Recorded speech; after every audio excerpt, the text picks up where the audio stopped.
Chapter 69. Kate slipped her shades off. I slipped mine on. I left Laud's lair. The 13th floor was no problem. The stairs down to the 3rd floor were no problem. The sky bridge wasn't what I expected. It was open, long, and narrow. I was totally exposed. No more than 100 feet from the gathering. I wanted to sprint across, but knew that would attract attention. So I walked purposefully, like I knew where I was going and what I was doing.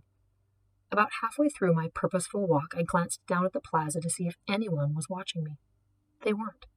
They were all staring at the glass elevator shaft in the center tower. The car was descending. It disappeared beneath the bottom floor. It stopped. No one spoke. No one took their eyes off the shaft. The car came back up into view. The door slid open. 3 men stepped out. And 2 dogs. Rottweilers.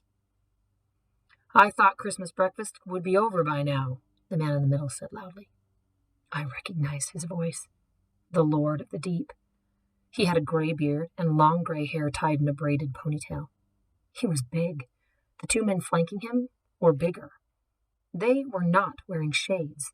Their dogs were not chained. The men were not clean. They wore shoulder holsters with pistols.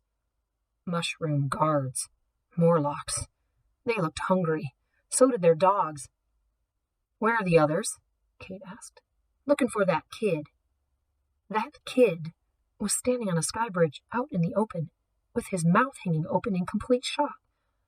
Laud had taken a shortcut of his own and picked up a couple of friends who looked like they had eaten their children for Christmas breakfast and then thrown the bones to their dogs. "Like I told you," Kate said, matching Laud's bluster, "that kid is long gone, headed south or headed home. Not according to the Seekers. He never made it to the top. He's still beneath." "They've been wrong before," Kate said, "but we should certainly make sure." She stood and put her shades back on. "That's why I brought reinforcements," Laud said. "Good. When we catch him, we'll take both brothers down to the mushrooms." "Even better," Kate said. Laud pointed at the people sitting at the tables. "What's all this about?" "Just an informal gathering to talk about security and pod business." "Aren't you getting a little ahead of yourself? You're not an original." "Yet," Kate said, smiling. Laud smiled back. "We'll talk about that after we make sure the other kid isn't down here." "Fine. What about the radios?"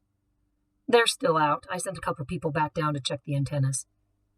"It's going to be difficult to coordinate a search with communications down." "We'll manage." "Then I guess we better get started." The kid on the bridge got started too. Or restarted. I shouldn't have stopped to eavesdrop. But if I hadn't, Coop and I might have died.